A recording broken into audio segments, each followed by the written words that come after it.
satsang today about calmness in the midst of life's storms. But before that, we'll have a little bit of chanting and meditation. And so to bring us into the right frame of mind, the right frame of heart, let's begin by invoking the presence of the divine through prayer. Divine Mother, Heavenly Father, friend, beloved God, great masters, Krishna, Babaji, Christ, Lahiri Mahashaya, Swami Sri Yukteswar, our dearest Gurudev, Paramhansa Yogananda, saints and sages of all traditions, joyfully we bow before you all.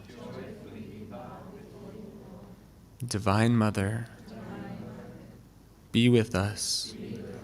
Make us aware of your presence. Make yourself obvious, even if painfully obvious, so that eventually not one moment passes where we do not think of thee. We are thy children. Come to us. Love us. Be with us. Om Shanti Shanti Shanti.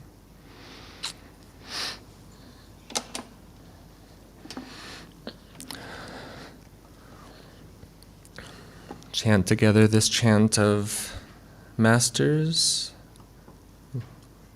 Lord when in darkness.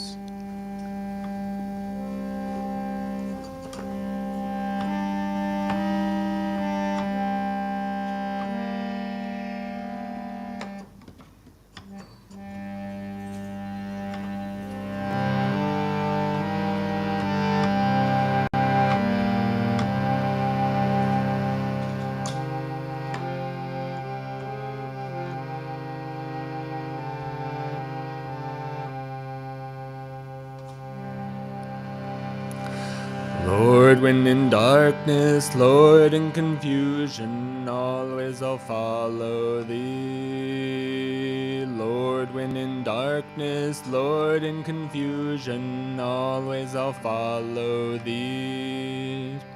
If I grieve or lose my way, only thou canst comfort me. If I grieve or lose my way, Lord, only thou canst comfort me. All I live for is to love thee, my beloved friend. All I live for is to love thee, my beloved friend. Lord, when in darkness, Lord, in confusion, always I'll follow thee. Lord, when in darkness, Lord, in confusion, always I'll follow thee. If I grieve or lose my way, Lord, only thou canst comfort me. If I grieve or lose my way, Lord, only thou canst comfort me. All I live for is to love thee, my beloved friend. All I live for is to love thee, my beloved friend. Lord, when in darkness, Lord, in confusion, always I'll follow thee. Lord, when in darkness, Lord, in confusion, always I'll follow thee. If I grieve or lose my way, Lord, only thou canst comfort me. If I grieve or lose my way, only thou canst comfort me. All I live for is to love thee, my beloved friend. All I live for is to love thee, my beloved friend. Lord, when in darkness, Lord, in confusion, always I'll follow thee. Lord, when in darkness, Lord, in confusion, always I'll follow thee. If I grieve or lose my way, only thou canst comfort me. If I grieve or lose my way, Lord, only thou canst comfort me. All I live for is to love thee, my beloved friend. All I live for is to love thee, my beloved friend. Lord, when in darkness, Lord, in confusion, always I'll follow thee. Lord, when in darkness, Lord, in confusion, always I'll follow thee. If I grieve or lose my way, only thou canst comfort me. If I grieve or lose my way, only thou canst comfort me. All I live for is to love thee, my beloved friend. All I live for is to love thee, my beloved friend. Lord, when in darkness, Lord, in confusion, always I'll follow thee. Lord, when in darkness, Lord, in confusion, always I'll follow thee. If I grieve or lose my way, only thou canst comfort me. If I grieve or lose my way, Lord, only thou canst comfort me. All I live for is to love thee, my beloved friend. All I live for is to love thee, my beloved friend. Lord, when in darkness, Lord, in confusion, always I'll follow thee. Lord, when in darkness, Lord, in confusion, always I'll follow thee.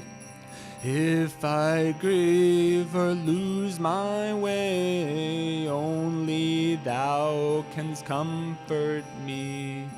If I grieve or lose my way, only thou canst comfort me.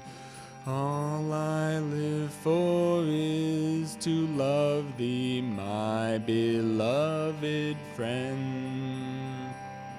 All I live for is to love thee, my beloved friend. All I live for is to love thee, my beloved friend. All I live for is to love thee, my beloved friend.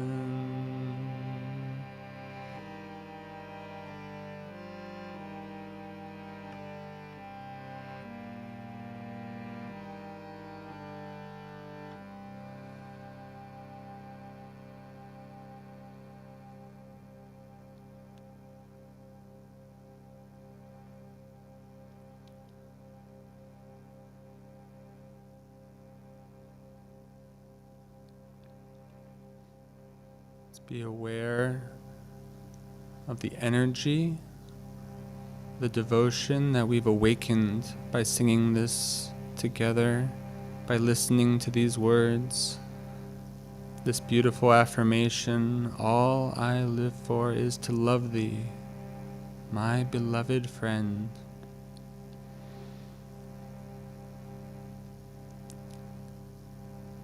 We'll take this next chant into our meditation this morning.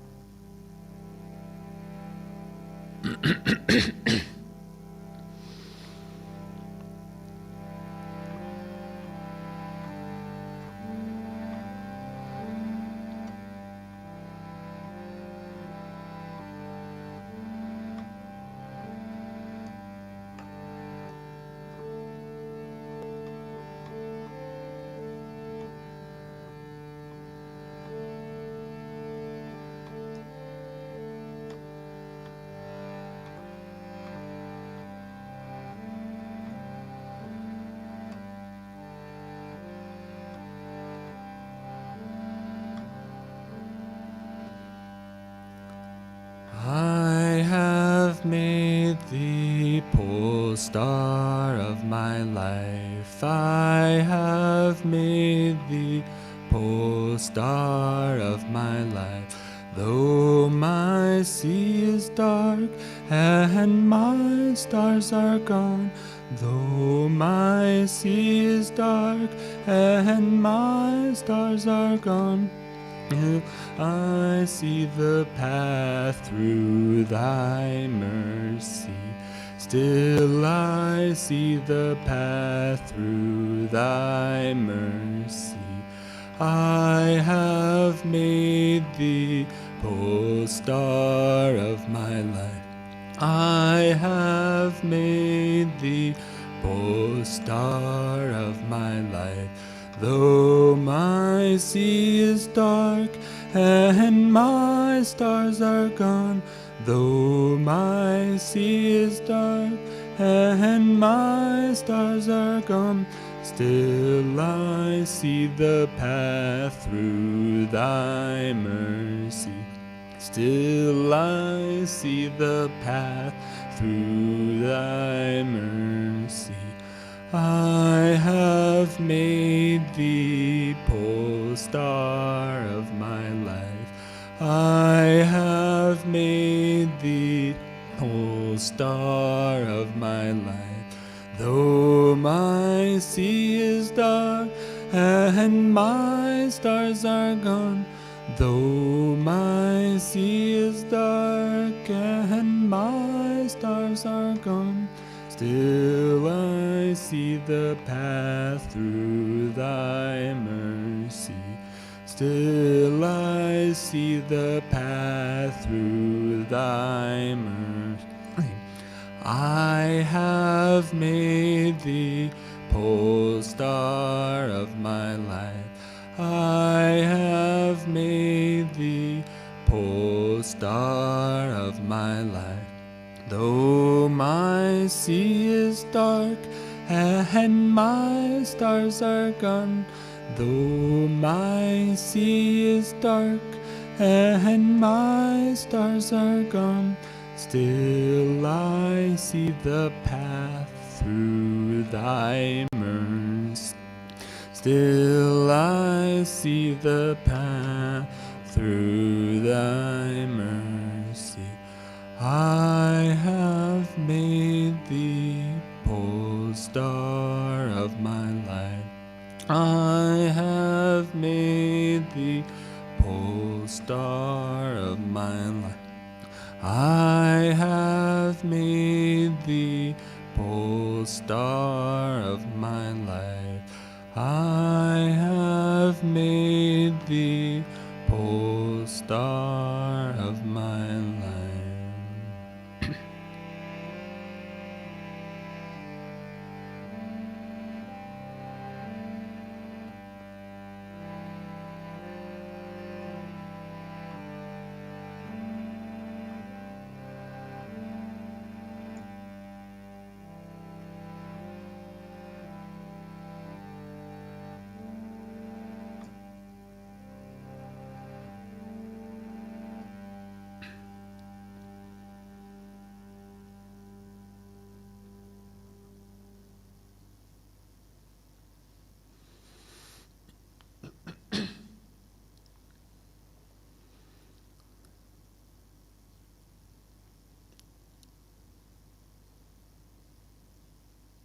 take the meaning and the truth of this chant, of these words.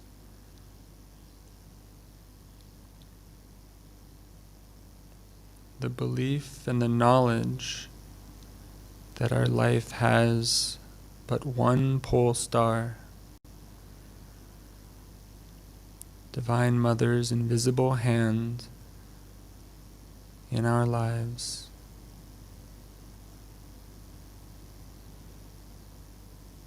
We'll meditate now for a few minutes.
while remaining inwardly focused on that pole star. Listen to these words on the theme of acceptance by Swami Kriyananda. One of the most difficult lessons in life is to learn to accept things as they are. How much energy we waste in trying to wish away the inevitable. If only this hadn't happened. If only we had reached there in time. The if-onlys and might-have-beens in life keep us from dealing realistically with what is. Acceptance comes from knowing that reality lies within ourselves and that all else is a dream. Acceptance of that one reality makes everything else acceptable. Instead of learning to come to grips with 1,000 individual challenges, therefore, make the supreme effort to accept God unconditionally into your heart. Accept all that comes in life as coming from His hands. He will give you what is best for you, if you live for Him alone. Let us affirm together, first in a strong, willful voice, I accept with calm impartiality. I accept with calm impartiality. Whatever comes my way. Free in my heart. I am not conditioned by any outward circumstance. I accept with calm impartiality. Whatever comes my way. Free in my heart. I am not conditioned by any outward circumstance. I accept with calm impartiality. Whatever comes my way. Free in my heart. I am not conditioned by any outward circumstance. I accept with calm impartiality. Whatever comes my way. Free in my heart. I am not conditioned by any outward circumstance. Now silently, I accept with calm impartiality whatever comes my way. Free in my heart, I am not conditioned by any outward circumstance. Pray silently along with me. Shine thy delusion cauterizing light into the hidden nooks of my heart's feelings, lest somewhere, without my conscious knowledge, I have not accepted thee. If I err, strengthen me to accept thy discipline, for in thy will alone lies the happiness I am seeking. Om Shanti Shanti Shanti.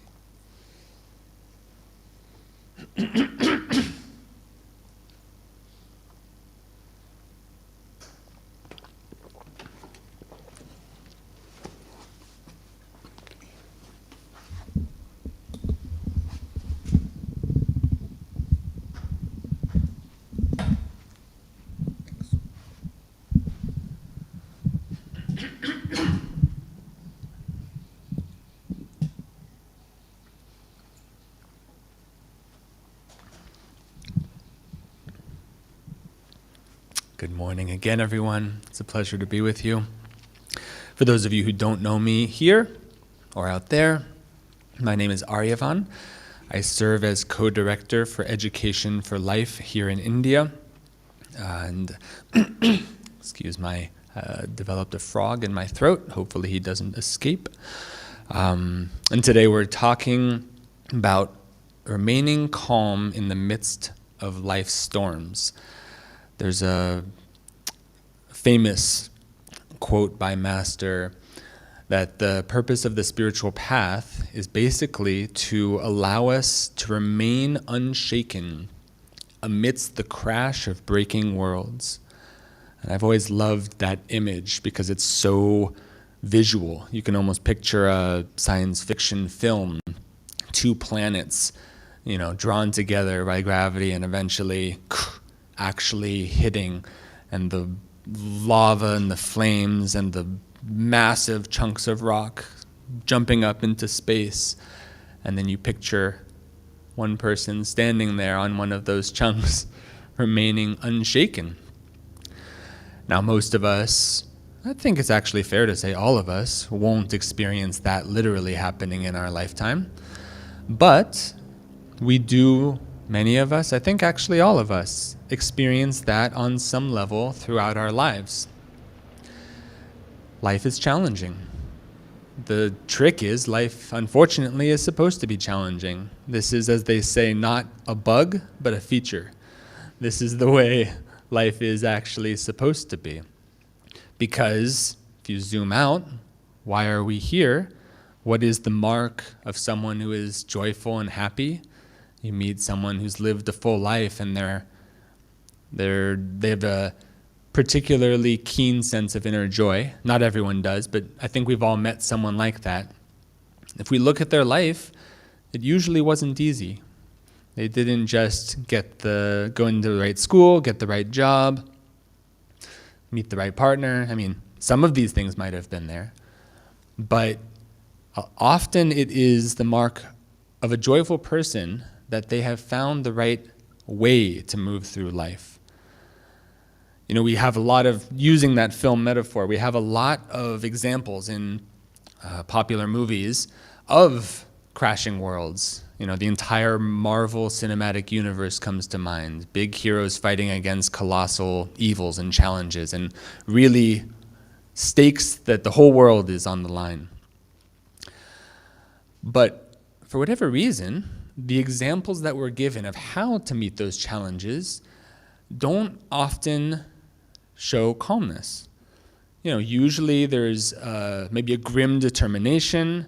There may even be some anger, some despair, but eventually they rally and they fight back against whatever that colossal evil was.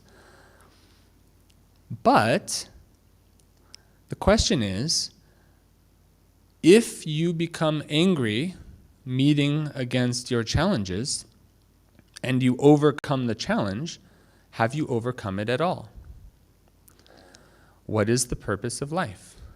How are we meant to meet these challenges? What are we being trained for? Swamiji has a song that says, all of life is like a school.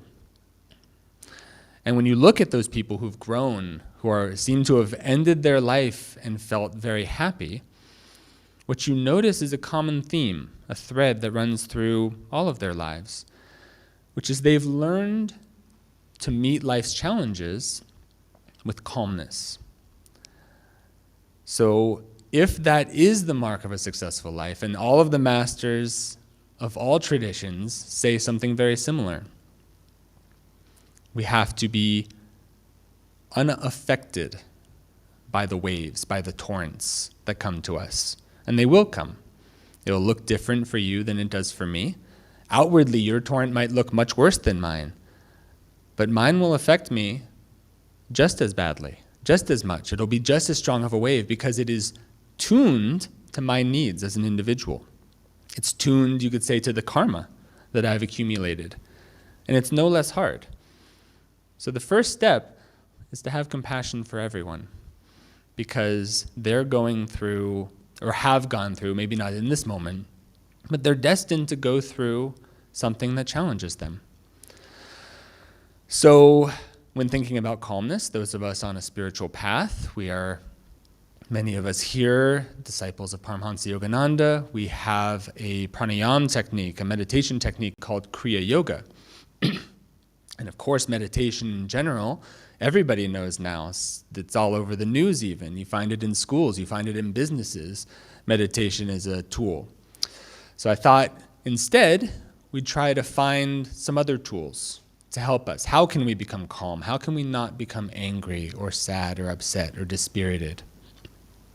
And the first one is a little bit counterintuitive, but it is the fact that the great yogis and rishis all say something along the lines of, everything is written. And I actually have many friends, people probably even that you've known, who have gone to a place where literally everything is written. There are the Book of Brigu and of Agastya, places you can go this very day and find leaves that have written on them not only your name and your occupation and your age, but things from your past lives, possibly things from your future lives. But those things are difficult to verify, so they even put things from your current life. Swami Kriyananda went to one of these readings, and they told him that he would have one brother, but that no sister was possible, though one would die in the womb. And he had never heard of this before, but he called his mother, and she said, yes, in fact, I did have a miscarriage. He didn't even know. This isn't something you can Google and then go scribble on a banana leaf and say, oh no, look, I knew about your life.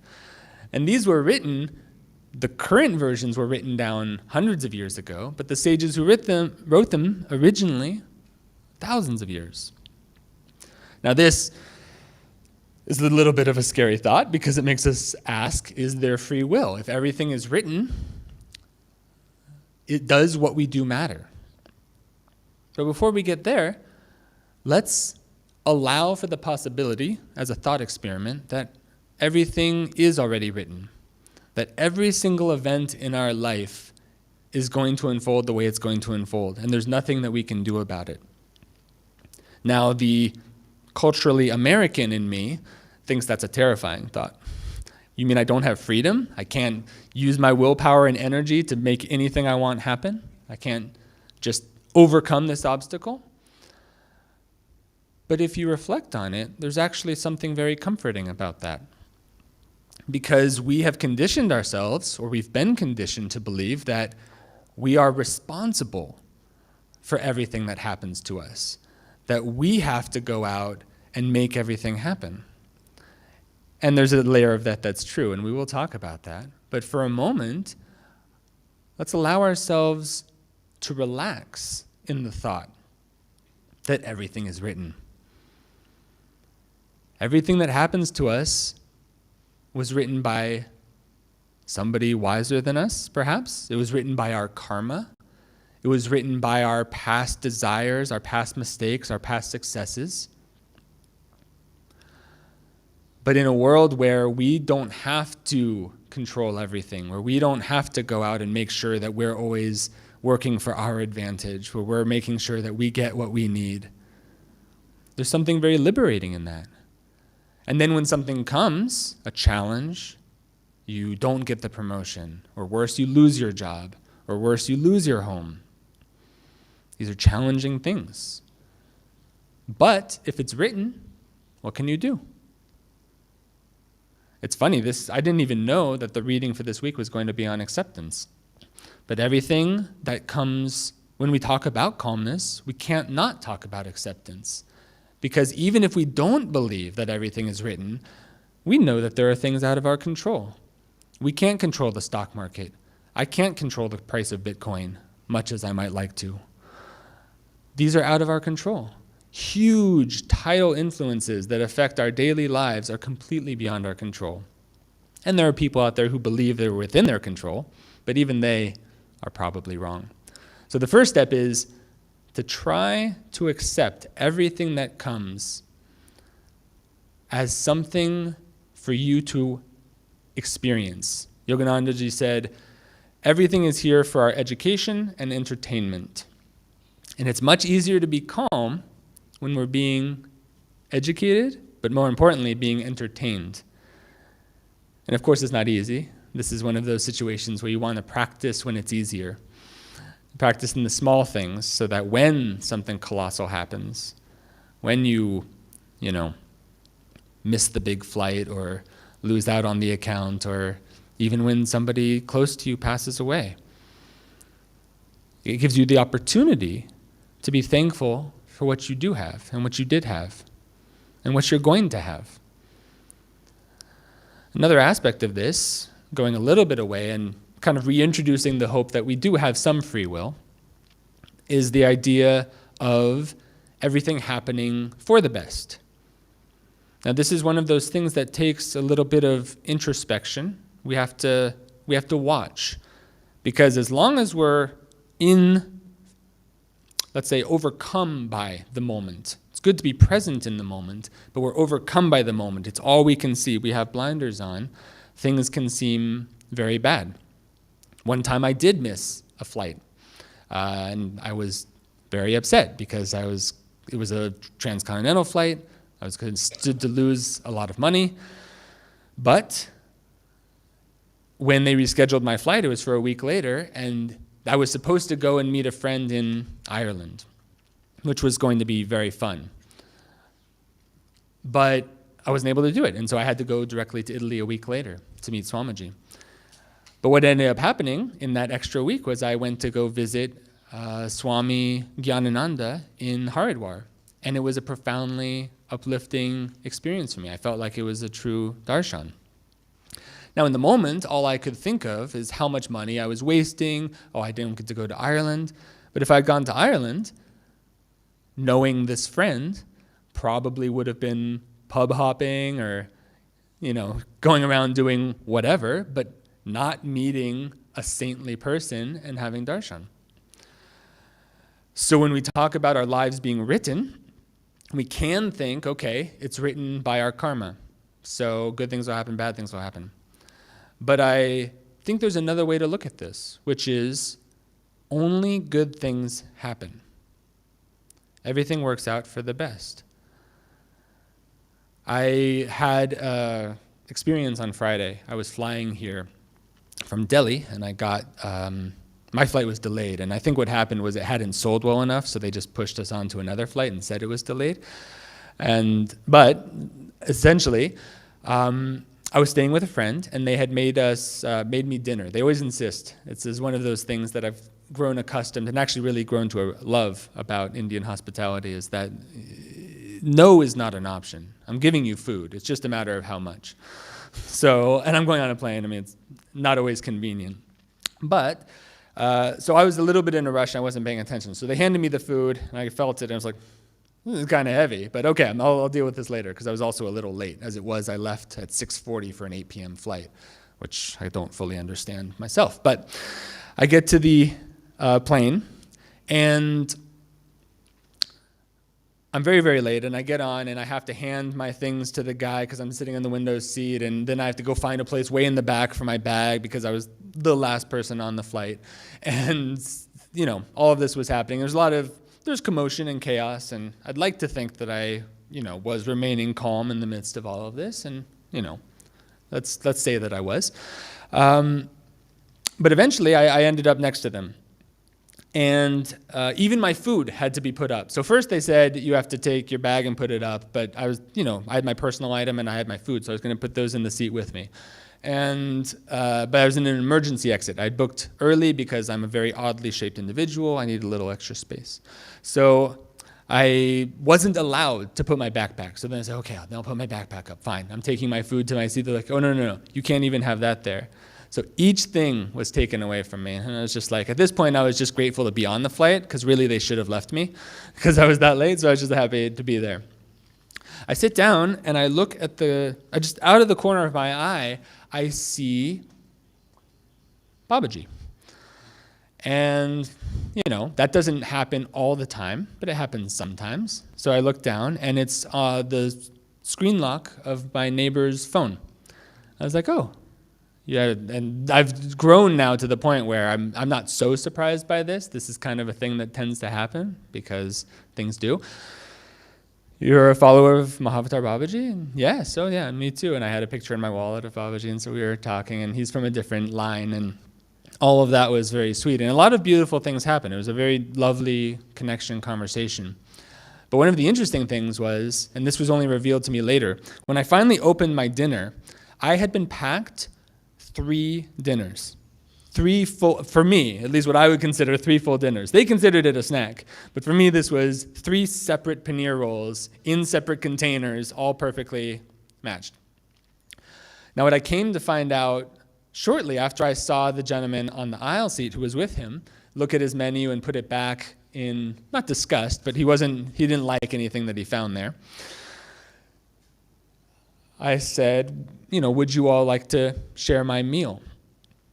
And the fellow who was sitting there, first of all, said yes.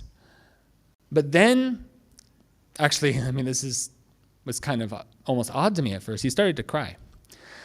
And he had said he had been thinking all day about how he was going to get dinner. This was something it was just, for some reason, it was very much in his consciousness. Where am I going to get dinner? And they were going to go to the airport early and go get Subway, but then the guy said, no, Subway's not going to be good. It's going to be messy. Like, okay, we'll get something on the plane. Then he looks at the plane. There's nothing here I can eat. I'm pure veg, and this is all whatever.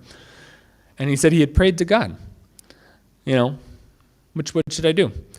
And then this American sits down next to them with 3 separate things, and we all were able to eat together.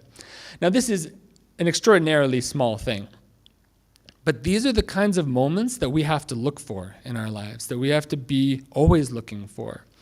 Because the truth is, Divine Mother is always taking care of us. And not just in the big things, but even in the small things. There are so many examples in our lives that we don't even remember, we don't even think about, because they seem so small. But even though everything is written, we have to remember that it was written by someone who loves us very much, who only wants the best for us. And this is the opportunity we have. So when we get agitated, when we get angry, when we get upset, when a situation doesn't go our way, we have to remember, maybe it is. Swami says something often: if the end of the story is not happy, it's because you have not reached the end yet. Sometimes you have to look at longer rhythms. I was a little bit sad when I was younger because I was only accepted into 1 high school. I applied to 5. I was even a little bit more discouraged when I applied to 11 colleges and was only accepted to 1. And yet, that high school and that college especially, not for uplifting reasons, but they were instrumental in bringing me to the spiritual path at 22. If I had gone to a school that I liked, where I met people that I really connected with, I found a career that I really enjoyed, who knows where I'd be today? So this moment that was, for me, especially college, was a very painful time. I suffered a lot because is this what life is going to be? But if I had gone to a good school with all my friends from high school, I could have been like, oh yeah, this is awesome. I'm having so much fun. Life is great. The world is great. I'm going to do this for the rest of my life. Where would I be? So even the challenges in our life are actually, in a sense, there to bless us. And when we can remember that, we end up automatically being calm because we can accept anything that comes. We see even supposed challenges as gifts, as things placed in our path by Babaji, by Divine Mother.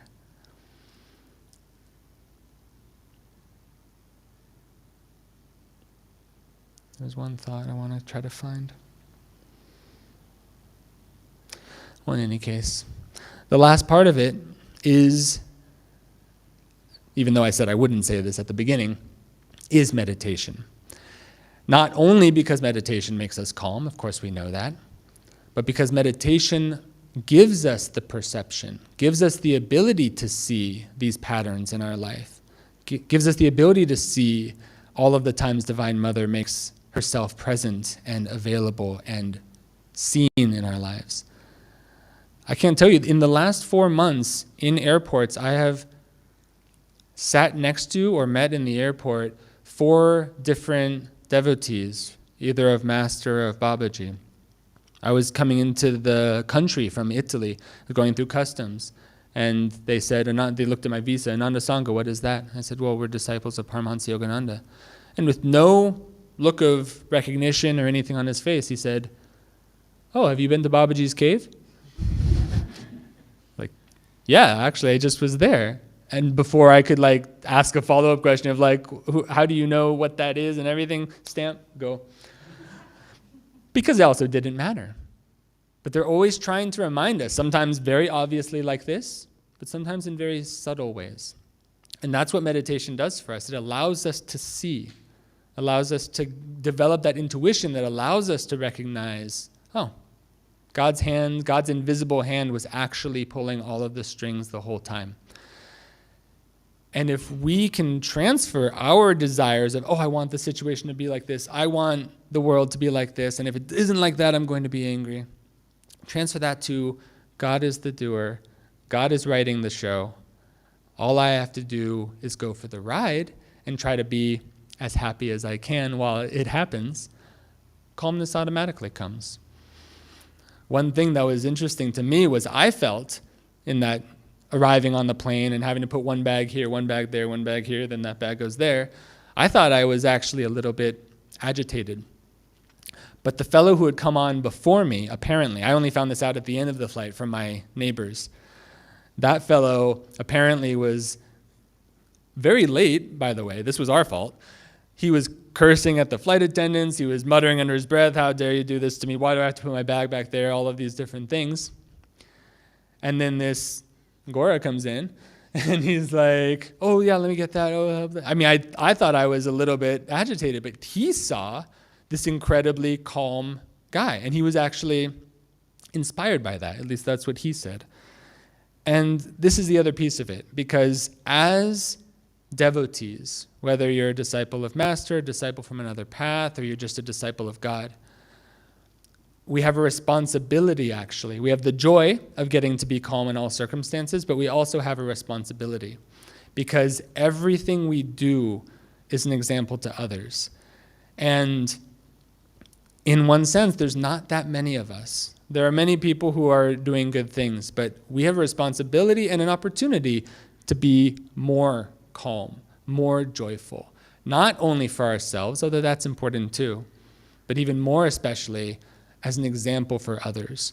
We don't realize what a moment in the company of someone who is calm, of someone who is joyful can have. You can change people's lives just by not reacting in front of them to what seems like a stressful situation. The vibration of calmness and of peace has an infectious quality. It's the real COVID, and it will spread like wildfire if we allow it to. Naya Swami Devi shared a thought in her blog recently, a quote from a French saint who said, if you knew how much God loves you, you would die for joy. And if we can live our lives in that knowledge, that God loves us so much that God will always protect us, will always give us what we need, then we'll be there. We'll die for joy. So I'd like to end with a poem by Master on this topic of keeping our attention always towards God. And I love this as an aside that... You want to talk about free will? Oh, I have been talking about free will, but yes, we'll talk a little bit more. See, free will, this is it. We choose. Choosing to be calm is the free will. That's really, it's do we turn towards God and recognize God is in everything, or do we not? So if the things are written, how we respond to them is our free will. And so that's the way that we get to choose. Are we going to be calm? Are we going to see this as Divine Mother's will? Or are we going to see it as an obstacle to what I need, what I want? So this is Master speaking, and it's fun to have, all scripture is great, but it's fun that we have scripture from Master that uses the trappings of our daily lives, because the very first line references even airplanes. So this is, keep the compass needle of my attention ever pointing toward thee. Whether soaring through the sky encased in a steel air cage, or drawn o'er the land by snorting iron steeds, or moving easily over smooth highways on rubber wheels, or having my very thoughts paralyzed by the pounding din of assembly lines, the compass needle of my attention will ever keep turning toward thy magnetic north pole of divine love. So let's keep our compass ever pointed towards the North Pole of divine love. And then we can all together die of joy. God bless you. We'll now have an arati.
Offer yourself at the altar. The deer will be there for you to take blessings from, and remember that Divine Mother is always with you.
Listen to my heart.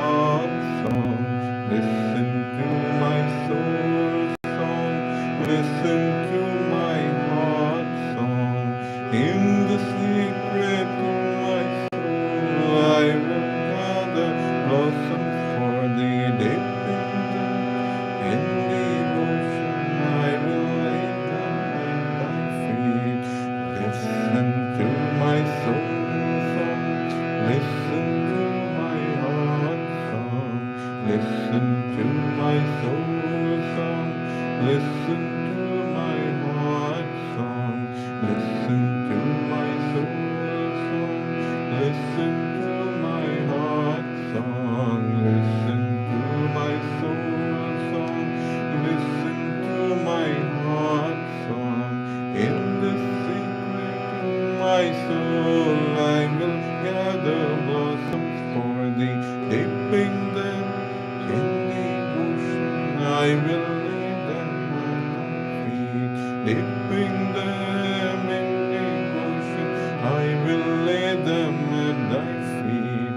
Listen to my soul song. Listen to my heart song. Listen to my soul song. Listen to my soul song. Listen to my heart song. Listen to my soul song. Listen to my heart song. Listen to my soul song.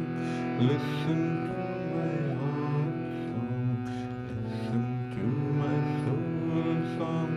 Listen to my heart song. In the secret in my soul I will gather blossoms for thee, dipping them in devotion. I will lay them at thy feet, dipping them in devotion. I will lay them at thy feet, dipping them in devotion.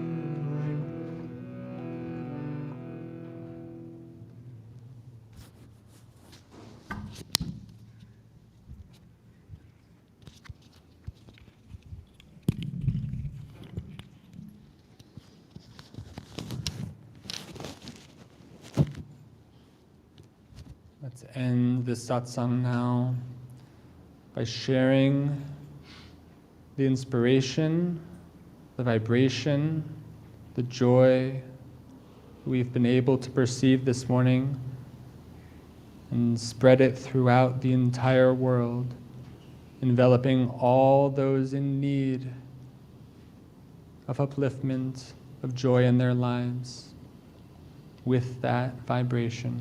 Let's rub our hands together and chant Om 3 times.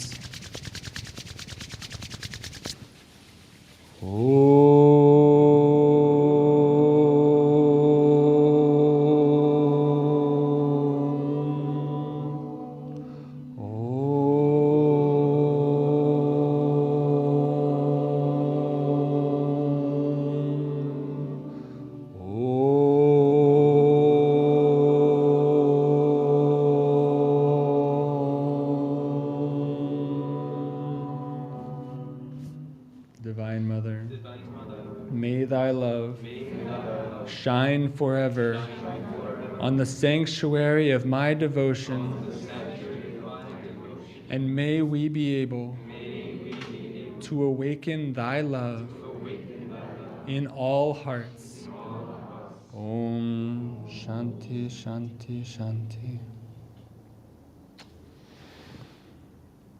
Thank you all. Have a beautiful rest of your Sunday. Jai Guru.